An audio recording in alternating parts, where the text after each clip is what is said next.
So where do you start when you have a program that's about integrating life's passions? Well, you start with why. Why?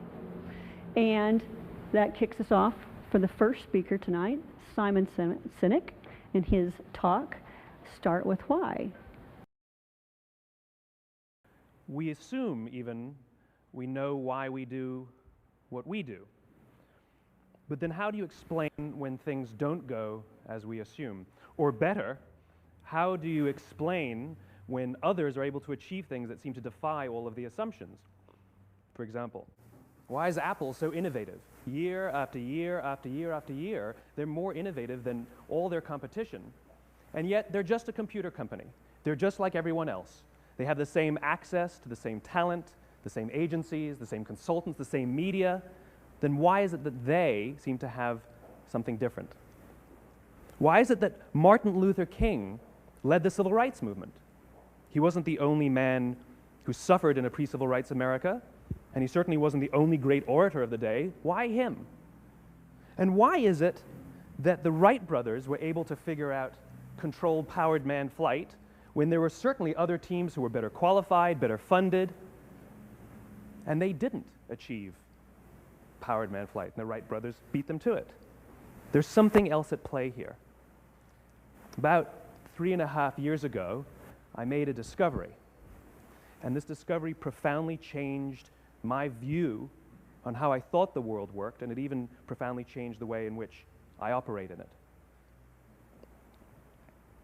As it turns out, there's a pattern. As it turns out, all the great and inspiring leaders and organizations in the world, whether it's Apple or Martin Luther King or the Wright brothers, they all think, act, and communicate the exact same way, and it's the complete opposite to everyone else. All I did was codify it. And it's probably the world's simplest idea. I call it the golden circle.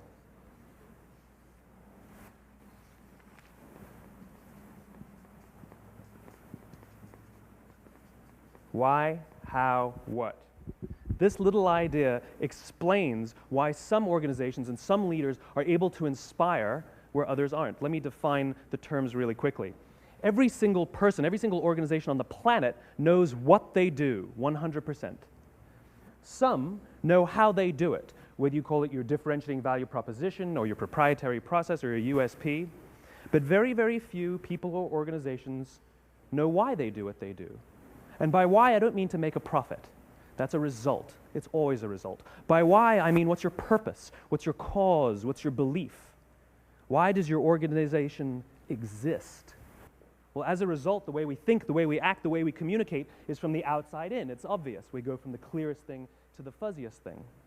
But the inspired leaders and the inspired organizations, regardless of their size, regardless of their industry, all think, act, and communicate from the inside out. Let me give you an example. I use Apple because they're easy to understand and everybody gets it. If Apple were like everyone else, a marketing message from them might sound like this. We make great computers. They're beautifully designed, simple to use, and user-friendly. Want to buy one? Meh. And that's how most of us communicate. That's how most marketing is done, that's how most sales is done, and that's how most of us communicate interpersonally. We say what we do, we say how we're different or how we're better, and we expect some sort of behavior, a purchase, a vote, something like that. Here's our new law firm. We have the best lawyers with the biggest clients. We have, we always perform for our clients, do business with us. Here's our new car. It gets great gas mileage. It has, leather seats. Buy our car. But it's uninspiring. Here's how Apple actually communicates. Everything we do, we believe in challenging the status quo. We believe in thinking differently. The way we challenge the status quo is by making our products beautifully designed, simple to use, and user-friendly. We just happen to make great computers. Want to buy one? Totally different, right? You're ready to buy a computer from me.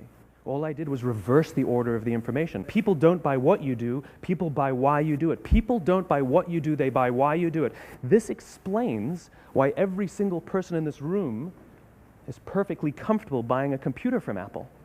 But we're also perfectly comfortable buying an MP3 player from Apple, or a phone from Apple, or a DVR from Apple. But as I said before, Apple's just a computer company. There's nothing that distinguishes them structurally from any of their competitors. Their competitors are all equally qualified to make all of these products. In fact, they tried. A few years ago, Gateway came out with flat screen TVs. They're eminently qualified to make flat screen TVs. They've been making flat screen monitors for years. Nobody bought one. Dell came out with MP3 players and PDAs. And they make great quality products, and they can make perfectly well-designed products, and nobody bought one. In fact, talking about it now, we can't even imagine buying an MP3 player from Dell. Why would you buy an MP3 player from a computer company? But we do it every day. People don't buy what you do, they buy why you do it. The goal is not to do business with everybody who needs what you have.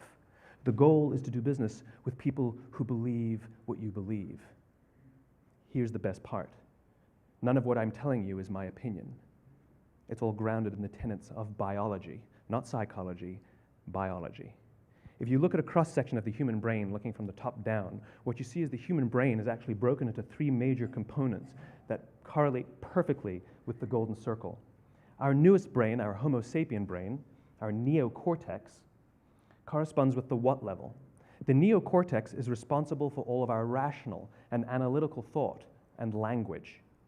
The middle two sections make up our limbic brains, and our limbic brains are responsible for all of our feelings, like trust and loyalty. It's also responsible for all human behavior, all decision-making, and it has no capacity for language. In other words, when we communicate from the outside in, yes, people can understand vast amounts of complicated information like features and benefits and facts and figures. It just doesn't drive behavior. When we communicate from the inside out, we're talking directly to the part of the brain that controls behavior, and then we allow people to rationalize it with the tangible things we say and do. This is where gut decisions come from. You know, sometimes you can give somebody all the facts and figures, and they say, I know what all the facts and details say, but it just doesn't feel right. Why would we use that verb? It doesn't feel right. Because the part of the brain that controls decision-making doesn't control language. And the best we can muster up is, I don't know, it just doesn't feel right.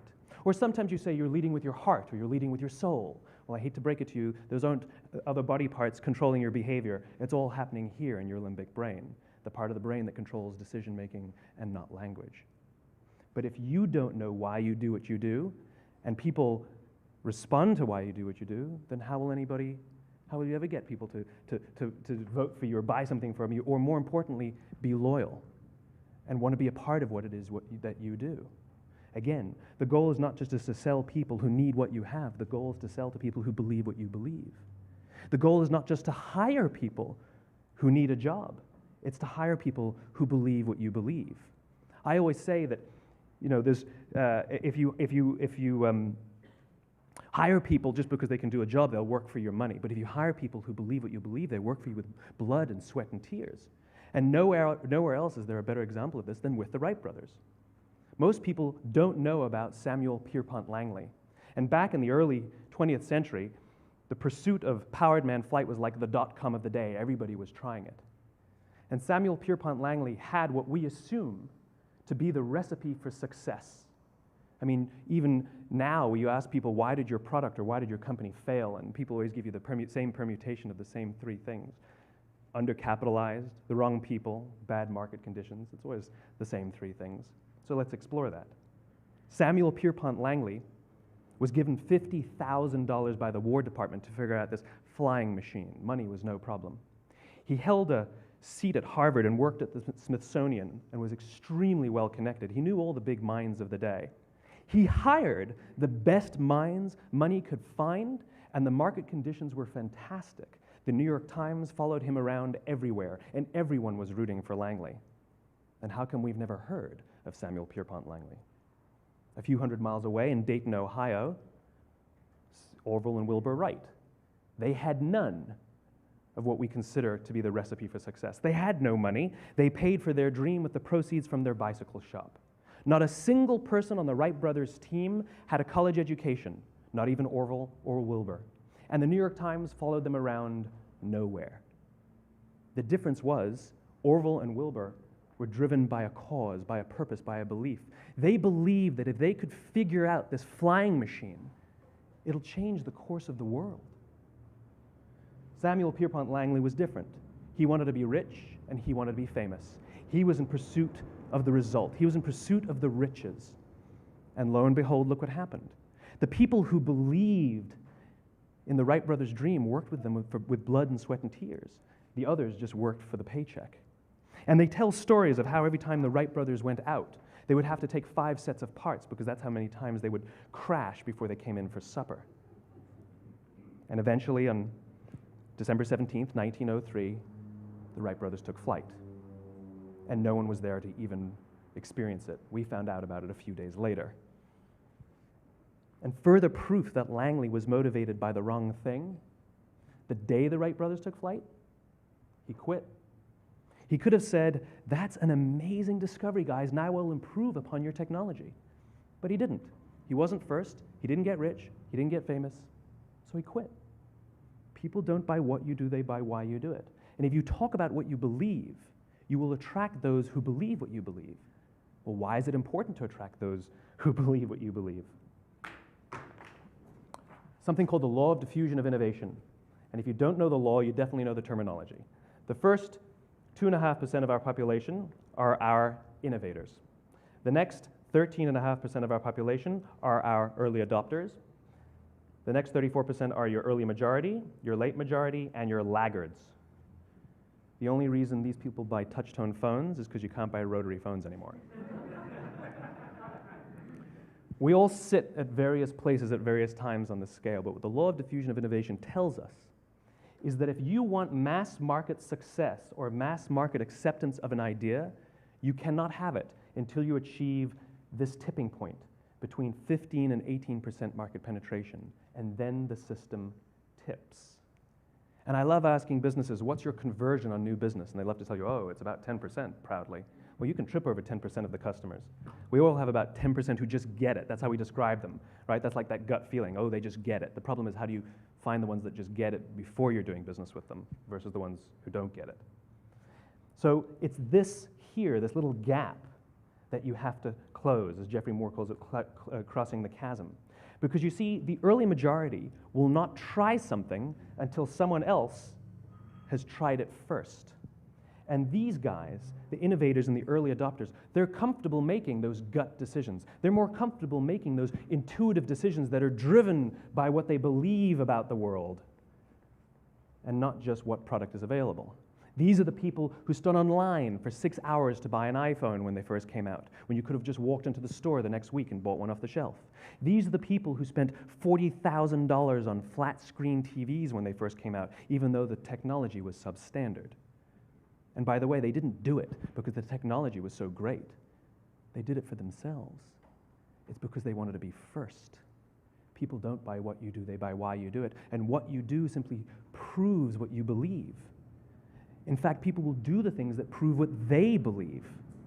The reason that person bought the iPhone in the first 6 hours, or stood in line for 6 hours, was because of what they believed about the world and how they wanted everybody to see them. They were first. People don't buy what you do, they buy why you do it. So let me give you a famous example, a famous failure and a famous success of the law of diffusion of innovation. First, the famous failure. It's a commercial example. As we said before a second ago, the recipe for success is money and the right people and the right marketing conditions, right? You should have success then. Look at TiVo. From the time TiVo came out about 8 or 9 years ago to this current day, they are the single highest quality product on the market. Hands down, there is no dispute. They were extremely well funded. Market conditions were fantastic. I mean, we use TiVo as a verb. I TiVo stuff on my piece of junk Time Warner DVR all the time. But TiVo is a commercial failure. They've never made money. And when they went IPO, their stock was at about $30 or $40 and then plummeted, and it's never traded above 10. In fact, I don't think it's even traded above 6, except for a couple of little spikes. Because you see, when TiVo launched their product, they told us all what they had. They said, we have a product that pauses live TV, skips commercials, rewinds live TV, and memorizes your viewing habits without you even asking. And the cynical majority said, we don't believe you, we don't need it, we don't like it, you're scaring us. What if they had said, if you're the kind of person who likes to have total control over every aspect of your life, boy, do we have a product for you. It pauses live TV, skips commercials, memorizes your viewing habits, etc., etc. People don't buy what you do, they buy why you do it, and what you do simply serves as the proof of what you believe. Now let me give you a successful example of the law of diffusion of innovation. In the summer of 1963, 250,000 people showed up on the Mall in Washington to hear Dr. King speak. They sent out no invitations, and there was no website to check the date. How do you do that? Well, Dr. King wasn't the only man in America who was a great orator. He wasn't the only man in America who suffered in a pre-civil rights America. In fact, some of his ideas were bad, but he had a gift. He didn't go around telling people what needed to change in America. He went around and told people what he believed. I believe, I believe, I believe, he told people. And people who believed what he believed took his cause and they made it their own, and they told people.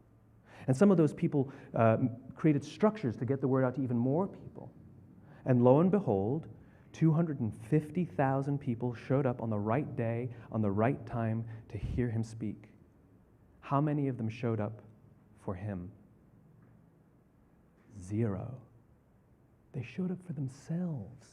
It's what they believed about America that got them to travel on a bus for 8 hours to stand in the sun in Washington in the middle of August. It's what they believed, and it wasn't about black versus white. 25% of the audience was white. Dr. King believed that there are 2 types of laws in this world, those that are made by a higher authority and those that are made by man. And not until all the laws that are made by man are consistent with the laws that are made by the higher authority will we live in a just world. It just so happens that the civil rights movement was the perfect thing to help him bring his cause to life. We followed not for him, but for ourselves. And by the way, he gave the I have a dream speech, not the I have a plan speech. Listen to politicians now with their comprehensive 12-point plans. They're not inspiring anybody. Because there are leaders and there are those who lead. Leaders hold a position of power or authority, but those who lead inspire us. Whether they're individuals or organizations, we follow those who lead not because we have to, but because we want to. We follow those who lead not for them, but for ourselves. And it's those who start with why that have the ability to inspire those around them or find others who inspire them. Thank you very much.